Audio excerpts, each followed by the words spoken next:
Yo, good day sa inyo mga cheese!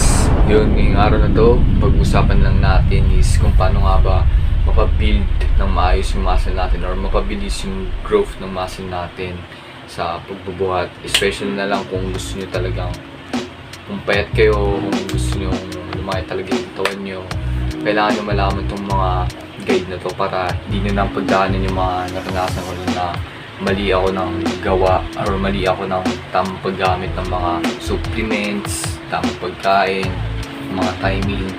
At yun, pag-usapan natin yung mamaya. At bago natin simulan, disclaimer lang, hindi po expert sa mga ganito. Pero mabibigyan ko kayo ng guide based on my experience lamang. So, alam ko kung makatulong to sa inyo kasi nung nagawa ko naman siya na maayos at yung mga binigay sa aking advice ng mga gym bros ko doon, mga binigay nila sa aking advice is na-apply ko naman at maganda naman yung results nung na in-apply ko sa sarili ko. So yun. Ang mga topic na pag-uusapan natin is about nutrition or food you need to eat depends on your body structure ngayon. Pangalawa naman, mga exercise na kailangan mo gawin based on sa body structure mo rin ngayon. Pangatlo is yung mga experience ko na lesson na natutunan ko sa mga bodybuilder din about sa pag-build ng katawan. So, yun. Simulan tayo, G's. Natin yung first topic natin is for about nutrition at food na kailangan mong kainin depends on your body structure. So, pag-usapan muna natin about sa mga skinny person or payat na mga tao na gustong mapalaki yung katawan nila. Katulad ko, payat din ako. Talagang nahihirapan ako sa pag-build ng muscle, lalo dami kong dinaanan na mali pala yung ganitong paggamit ko ng supplement, ganyan. So pag payat ka, ang mga kailangan mong kainin dito is yung mga matataas sa calories, okay? Para mas malagyan ka ng laman.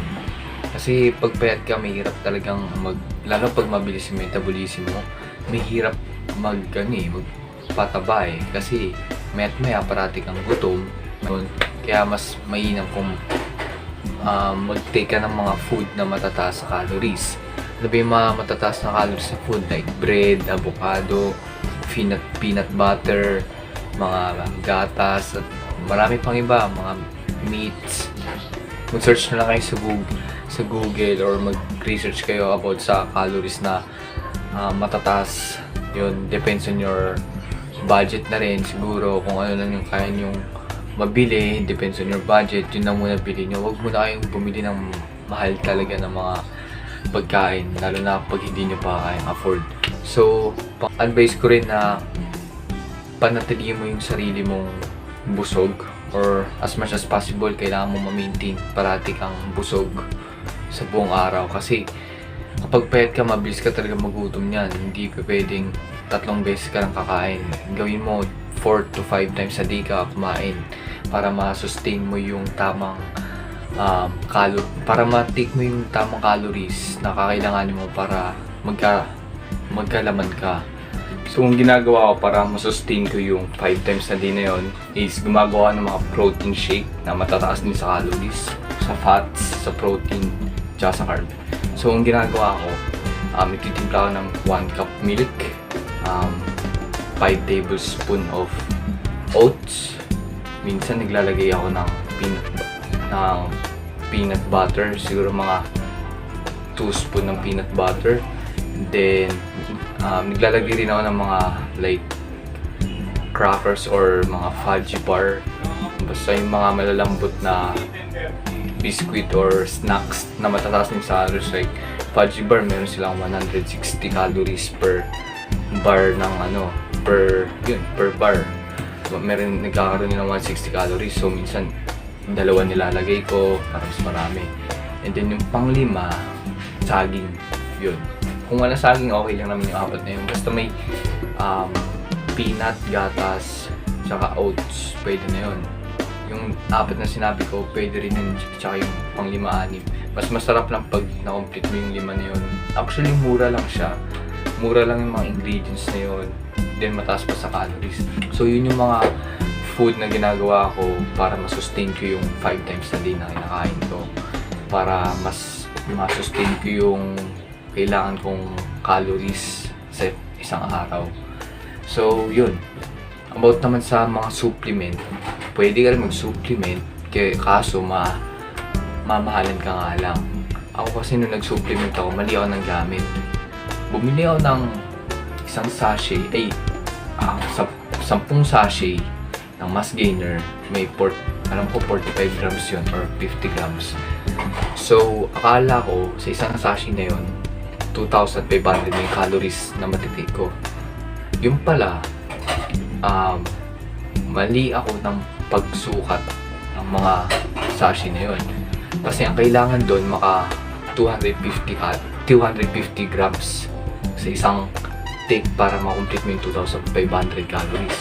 Ang ginawa ko kasi per sachet lang. So, hindi siya complete na 2,500 na calories. So, siguro mga 50 grams lang yun.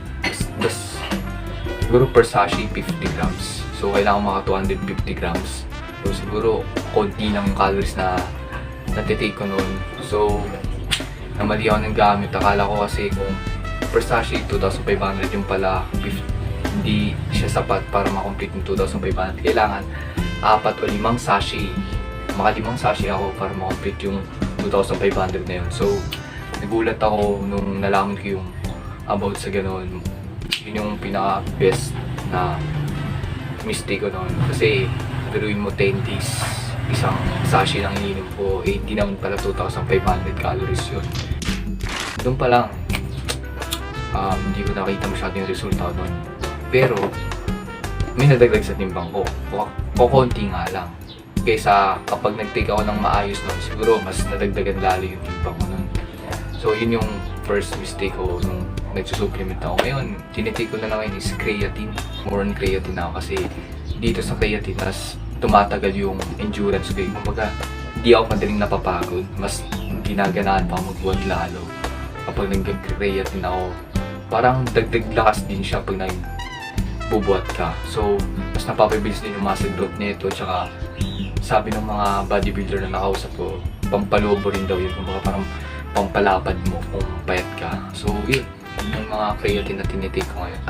Whey protein. So, yung whey protein, mali naman ako dito ng paggamit. Nagamit ko siya pero in the wrong timing naman. So, ang ginawa ko, bumili ako daw whey protein kasi gusto ko muscle. Akala ko lalaki na rin yung katawan ko nun. Yung pala na-improve lang nun is yung muscle. So, dito hindi ka madadagdagan ng timbang pero magkakaroon ka naman ng muscle. Kung gusto mong structure ng katawan mo is lean, yung maskulado ka pero payat or basta maskulado ka lang kahit hindi ka masyadong mataba. Doon lang yung purpose ng whey protein. Kung gusto mo lang magkaroon ng muscle, kita yung abs mo, yung chest, yung back, yun yung intake mo, whey protein lang. Kasi more on mataas yung sa protein kaysa sa calories. So, ako hindi ako nadagdagan ng timbang nung nag-take up nun. Nung ininom ko yun, hindi ako nadagdagan ng timbang. Ang nangyari lang sa akin, nag-growth yung muscle ko, lumaki, pero yung timbang ko, hindi nadagdagan, which is yun yung gusto ko dapat, madagdagan yung timbang ko. Kaya, yun yung second mistake ko sa pag-take ng mga supplement. So, ang next na target, visit natin ngayon is about sa matataba naman. So, sa matataba naman, alam ko mas kailangan nilang mag-reduce ng calories naman. Sa mapapayat, kailangan nila mag-intake ng more calories. Sa matataba naman, kailangan mag-reduce sila ng calories. Okay. So, alam ko, nag-research nung sa research ko is pag mataba, bawasan mo yung kinakain mo yung calories, bawasan mo. Mas mag-focus ka daw muna sa pag-take ng protein tsaka ng carbs. Doon na muna yung calories. Lahat naman ng makakain mo may mga calories pa rin yan, pero yung mga mabababa lang naman. So sa protein and carbs, dyan ka lang dapat muna mag-focus dahil yun yung mga nutrients na kailangan mo para magka-build ka ng muscle, right? So dito napapasok yung pag-take ng, kung gusto mo lang naman, kung mag-take ka ng whey protein yan, tama-tama yan kung gusto mo talagang magkaroon ka ng muscle. Kasi mataba. Actually, pag mataba, mas madali na lang eh. Kasi may nakausap ako dati sa field ng pang running siya, oval. So yun, may namit ako doon na mataba siya. So tinanong ko siya kung paano na ini-intake yung mga kinakain niya. Then sabi niya naman is nagpo-focus daw siya sa mga low calories, tapos puro gulay daw yung kinakain niya.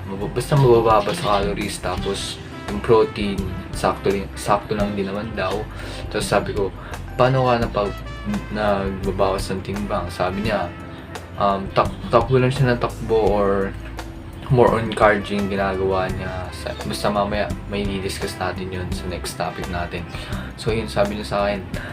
So yun, ni-maintain ko lang na ganito lang kinakain ko sa isang araw, ganitong karaming calories, tapos tamang tulog din. Yun yung sinabi niya, mas mainam daw na may tamang tulog ka, at more on water siya, wala siyang alcohol na iniinom. Kasi pag nag-take ka ng alcohol habang nagbubuhat ka or nagbibuild ka ng muscle mo, parang mawawalan lang din ng sense yung ginagawa mo, kasi parang yun yung pamatay sa ano mo sa growth mo growth ng muscle mo, yung mga alak. Hindi naman yung makakatulong sa'yo, nakakatulong lang yan. Sana nag-take na lang din ako, diba? So yun, sa matataba kailangan mas mababang calories talaga, more on carbs and protein ka lang, like mga eggs, mga vegetable, yun. Depende na lang din yun sa budget na afford nyo lang. So, best na may advice ko sa inyo is mag-research na lang kayo sa mga pagkain na kaya nyo lang i-afford. Kung ano lang yung meron sa inyo, yun ang muna. Pwede lang naman din yun. Kung kaya nyo na yung mga supplement na whey protein, kung gusto nyo naman talaga mataas yung protein na kinakain nyo, then go, mag-take kayo. So, nasa sa inyo na yan. So yun, ang next topic naman natin is about sa mga exercises, depends on your body structure ngayon. So unahin ulit natin sa mga payat katulad ko, sa mga skinny person, okay? Ang mga exercise na ginagawa ko lang nun is like simply push-up, mga basic na push-up, sit-ups. Cardio medyo binabawasan ko kasi mas nakaka-burn siya agad siya ng fats, which is kailangan ko yun para magkaroon ako ng laman or madagdagan timbang ko. Kasi pag nagka-cardio ka, mas nababawasan din timbang mo dyan ng paunti-unti, kasi more on lahat ng katawan mo dyan gagalaw cardio nga So yun, kung lahat ng katawan ko gumagalaw, so mas nababawasan yung timbang ko dun. Tsaka mas marami akong pawis na produce dun kasi takbo ng takbo, more on talaga sa buong katawan. So mas bagay yun sa mga matataba yung cardio, pero mamaya natin pag-usapan yun. So pag sa payat naman, basic push-ups lang yun, siguro nakaka-improve din yun, lalo pag gusto mo mag-build talaga ng chest mo. Talagang may results ako nung nagpo-push-ups lang ako, although hindi siya ganun ka bilis, pero habang tumatagal mas nag-improve pa lalo. Kahit nga minsan ngayon, kahit minsan konting push-ups lang ginawa ko, nakikita ko agad yung muscle ko pag nagpo-push up agad ako Kumbaga parang hindi na ganun kahirap mag-build ng muscle kapag sanay ka na mag-exercise sa mga ganung bagay. Tapos, abs naman, may disadvantage at advantage din siya. Ang advantage nito is, magkakaroon ka ng muscle or abs na makikita mo, pero ang disadvantage naman nito is hindi niya mamamaximize yung pagpapadagdag mo ng timbang. Kasi nga, diba sabi ko sa inyo, pag payat ka, kailangan mo muna magpadagdag ng timbang. Ganito lang yun, parang lobo lang. Kailangan mo munang hipanin ng hangin yung lobo para mag-pump siya. So, pag nag-pump na siya, dun ka na magka-cuts. Kumbaga, dun na yung stage na mas mapapabilis yung pag-growth ng muscle mo kasi mataba ka or pataas mo na yung fats mo sa katawan mo, yung timbang mo, nadagdagan na. So, para sa akin, pag nagkaroon ka na ng laman, tapos doon ka na mag-focus sa mga pagpapamuscle. For me, yun yung parang tamang cycle. Pag payat ka, kailangan mo muna magpataba. Well, pag nagpataba ka na, or mataba ka na, doon ka na magka-cuts. Yun na yung mag-focus ka na sa mga muscle growth. Yan na yung parang mas form na yung katawan mo agad sa physique na gusto mo pag na-achieve mo na yung yung pagpapadagdag ng timbang at yung pagpapalaman sa'yo. Tapos makikita mo yung results pag ganun ginawa mo. Yun. Kasi pag nag-abs ako, may nagsabi sa akin na gym bro ko na nakakapayat daw yun kasi core yun ng katawan natin, yun yung pinaka-core. So, matatagalan ka na sa pagpapatimbang kapag inuuna mo yung abs mo. Pwede ka pa rin naman mag-abs, pero hindi yung talagang extreme na 3 times a week ka na gaganon, hindi. Mas matatagalan ka magpalaman kapag ganun ginawa mo kasi mas natutunan niya agad yung mga pagkain na dumadaan sa tiyan mo. So, mas mabibilis yung metabolism mo niyan. So, mahirapan ka na magpalaman. So, yun sa mga... Punta naman tayo sa mga matataba naman. Ang mga exercise lang yan, basic nga lang talaga is cardio eh. Yung katulad na sabi ko sa inyo yung kanina, sabi ko sa inyo, nakausap ko, more on cardio talaga ginagawa niya. Nagbubuhat siya pero mas marami siyang cardio yung ginagawa kasi talagang mabilis kang papayat doon or mabilis mawawala yung fats mo lalo pag nagpapawis ka, doon na-burn lahat ng fats mo, doon lahat nagre-reduce. Siguro mag-track ka na lang kung ilang kilo ka bago ka mag-cardio. Tingnan mo rin results kapag nagawa mo ni cardio nun. Alam ko, pabawas yun basta habang tinutuloy mo lang yung cardio na yun, makikita mo agad yung results. Basta huwag ka lang iinom ng kahit anong alcoholic kasi mawawala na sa isa yung cardio mo eh. Kumbaga parang hindi na rin mababurn lahat ng nutrients. May mga bad nutrients pa rin dyan na maintain dahil sa alcohol na ginagawa mo. So yun, cardio sa tingin ko, kung pwede rin mag-gym ka, kung kaya mo rin, yun, go. Pwede rin naman, kung gusto mo mag-improve agad ng muscle, mag-focus ka na talaga sa muscle growth mo, sa, yun, actually mas madali nga pag mataba na lang kasi hindi ka na kailangan kumain, kailangan mo lang magbuhat or mag-exercise para ma-form na yung katawan mo sa physique na gusto mo. Like kunyari, kung gusto mo lean or bulk, lean bulk, yun. Ang ganda ng ganong combination kapag galing ka sa mataba. Yung tipong buhat-buhat ka na lang, yun. Mas madali mong makikita resulta mo dun kapag nanggaling ka sa ganong stage. Pero kaming mga payat, kaya, kita na agad yung muscle namin pero hindi pa ganun ka laki or kabal ka agad. Kasi kailangan pa namin nadagdagan yung timbang, tsaka yung mga fat namin, kailangan pa namin ma-increase. So, yun. Ang muling topic naman natin ngayon sa mga experience ko about sa pagbubuhat, sa pagbibuild ng katawan at sa pakikisama na rin kapag pumupunta sa gym. So, yun. First experience ko is maging respectful ka lang sa mga makikita mo sa gym or lahat ng mga nagbubuhat doon, maging respectful ka lang talaga. Kahit sabihin natin may nagyayabang dito or kahit wala pa naman siya masyadong results, pero kung kala mo kung maka-flex, kala mo mayroon ng mga malalaking chest eh, no? May na-experience ang mga ganyan eh. So, nire-respeto pa rin yung mga yun kasi alam kong kasi mga bata lang gumagawa nun doon. Yun.